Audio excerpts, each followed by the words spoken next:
Welcome back, everybody. Ronen Aires is a youth marketing expert, active trail junkie, dynamic public speaker, and thought-provoking author of a book titled Breach: How the Next Generation Are Conspicuously Disrupting the World. The book looks at how we are constantly surrounded by chaos in a world that's complicated and ever-changing, as well as how young people are looking at the world they are inheriting and are standing up and shouting, "Hell no!" Ronen Aires joins us now for a conversation about this offering. Ronen, very good morning. Thank you so much for joining us. Welcome. Good morning, Sipiwe. Thanks for having me. Good to have you on the show this morning. In your own words, just give us a brief description of what the book is all about. So I've spent the last almost 25 years working with young people, and really what I felt was during the time of COVID, when we were going through such immense change, that there was a time to tell a story, because I've witnessed many generations of youth. Okay.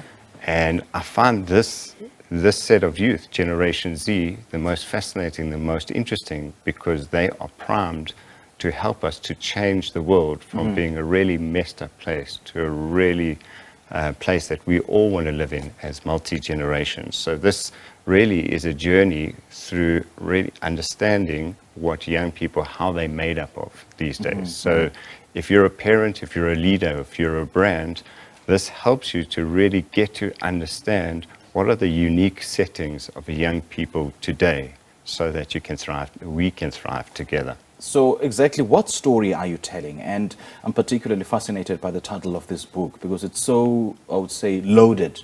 So what exactly is the meaning of that title? What inspired you to go for that title, and the kind of stories that you're telling through this book? Do you remember after the first few weeks of lockdown, how life was? Most of us were online the whole day. And I remember being at home, and I run an advertising company, and I happened to be lying on the couch, my phone next to me, the TV was on in the background. I was about to go into my 5th Zoom call of the day. And I realized, hang on a second. What a pandemic has forced us to do, young people have been asking for over a decade. And what they were asking for was flexibility. Why do I have to be chained to a desk my whole day? Why do I need to work for one company? Why can't I do multiple things? Why can't I do things at my own pace, in my own way? And in that moment, I knew there was a story to tell. And the story called Breach, if you think of a volcano, it doesn't just disrupt or doesn't erupt from anywhere. It starts building, the pressure starts building. And so what you have is this mass of young people that are standing up for a set of values. And the values, they come together using technology along these set of values. You've seen cancel culture, you've seen all different disruptions in the world, and I call them breaches.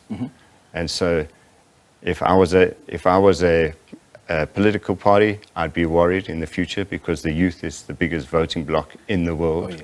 If I was a brand, I'd really want to walk my talk, and we talk about that in the book, because young people are really watching to see what you say and what you do. They're also a lot more kinder and a lot more accepting and a lot more authentic. So it's the first generation that really, they're okay. They want to be unique. They're also okay with other people being different. So if you identify as one thing, that's cool. May not be me, but that's cool. That's interesting. Yeah, it's quite interesting what you say. I mean, it leads to my next question: how you were able to harness the genius of Generation Z so that organizations and people thrive. Yeah, so it's really important that you are transparent, that you walk your talk, that you live the values either as an organization, or as a parent, or as a brand. And I really see our role as young elders. You may see on the T-shirts, because I keep on thinking, what is our position? So are we becoming extinct in our generation because we're prior generations? But what I see is we stand on the shoulders of giants, and we get to learn from young people. And really what the crux of the book is, if we want a shared future that we both want to live together in and thrive, then we've got to let go of some of our beliefs. We need to use our wisdom as young elders and help young people harness their genius, because they've been sent with the right settings. If you think of software, they're the new upgrade for the world. they've been sent with the right settings to help us thrive and work out all our issues in the world. Right. So how has Generation Z primed to breach the current status quo? So I'll give you one example, is that they've outed, so they've made it possible for us to speak about issues like mental health. Right. So you've seen, whether there's young sports people, people in business, politics or anything, how important it is around mental health. So they've been the first generation to speak about it openly.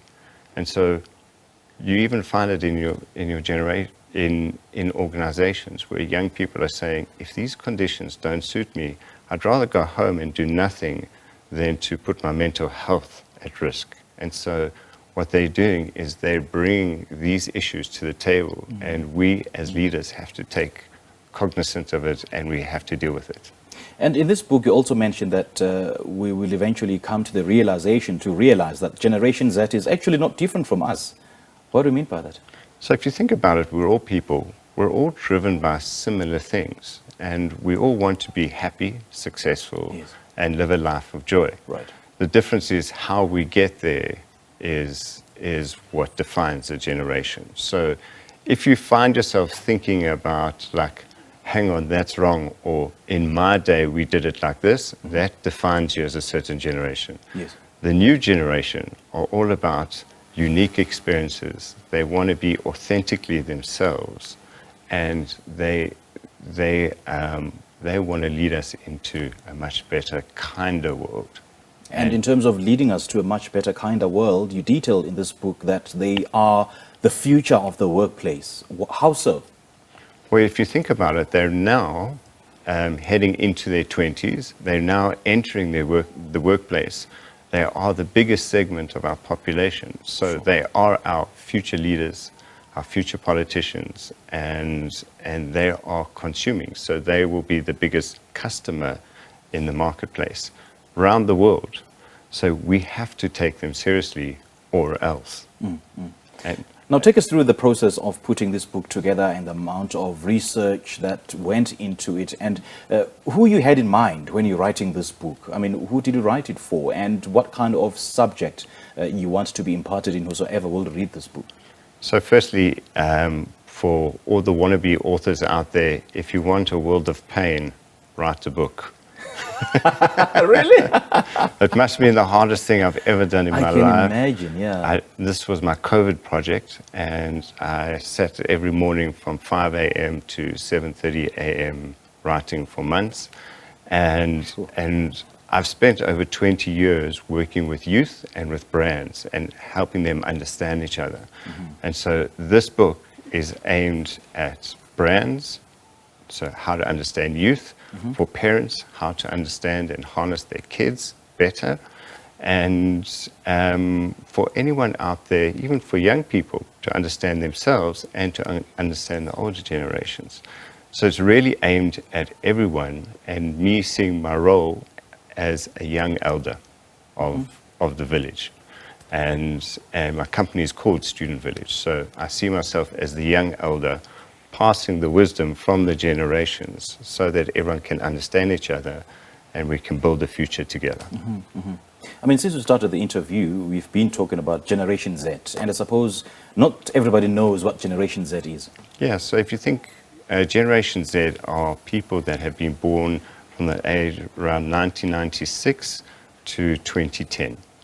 So really you're 18 to 25-year-old. So why are they called Generation Z then?